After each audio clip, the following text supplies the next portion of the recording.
ഗതാഗത മന്ത്രി K B Ganesh കുമാറിനെതിരായ ആരോപണത്തിൽ ഭാര്യയുടെ പരാതി ഉണ്ടാകുമോ എന്ന് ഉറ്റുനോക്കി സർക്കാർ. തെരഞ്ഞെടുപ്പ് സമയത്തുണ്ടായ വിവാദം രാഷ്ട്രീയമായും ചർച്ചയാക്കാനാണ് പ്രതിപക്ഷ നീക്കം.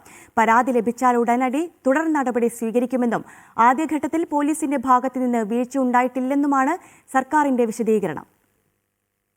2011 ഉമ്മൻചാണ്ടി സർക്കാരിന്റെ കാലത്ത് ഗാർഹിക പീഡന പരാതിയിൽ ഗണേഷ് കുമാറിനെ മന്ത്രിസ്ഥാനം തെറിച്ചതാണ്. പിന്നീട് ഇരുവരും വിവാഹമോചിതരായി. വീണ്ടും ഒരു തെരഞ്ഞെടുപ്പ് അടുത്തിരിക്കെ പരാതിയില്ലെങ്കിലും ഗണേഷിനെതിരെ ഗുരുതര ആരോപണമുയർത്തുന്നുണ്ട് ഭാര്യ ബിന്ദു മേനോൻ. വാളകത്തെ കുടുംബവീട്ടിൽ വെച്ച് ഗണേഷിനെ ഒരു സ്ത്രീക്കൊപ്പം മോശമായ രീതിയിൽ കണ്ടുവെന്നാണ് ബിന്ദു പറയുന്നത്.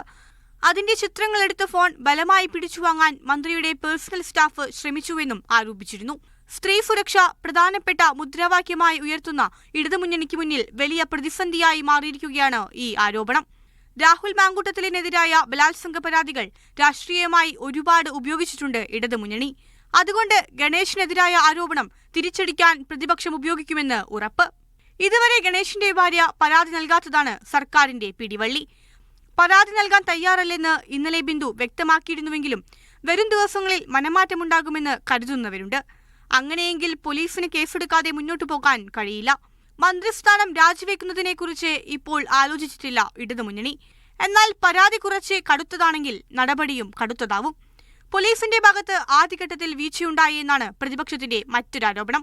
വാളകത്തെ വീട്ടിലേക്ക് പോലീസ് കയറാൻ ഗണേഷിന്റെ സ്റ്റാഫുകൾ സമ്മതിച്ചില്ല എന്നും ബിന്ദു പറഞ്ഞിരുന്നു. ഇതും രാഷ്ട്രീയ ബാധ്യതയായി മാറിയിട്ടുണ്ട് സർക്കാരിനെ. കുടുംബകാര്യമാണെന്ന് പറഞ്ഞതുകൊണ്ടാണ് വിഷയത്തിൽ അന്ന് ഇടപെടാതിരുന്നത് എന്നാണ് പോലീസിന്റെ വിശദീകരണം. എന്തായാലും തെരഞ്ഞെടുപ്പ് രംഗത്തെ ചൂടുപിടിപ്പിക്കാൻ പ്രാപ്തിയുള്ളതാണ് ഗണേഷുമായി ബന്ധപ്പെട്ട പുതിയ വിവാദം. മീഡിയ 1 തിരുവനന്തപുരം.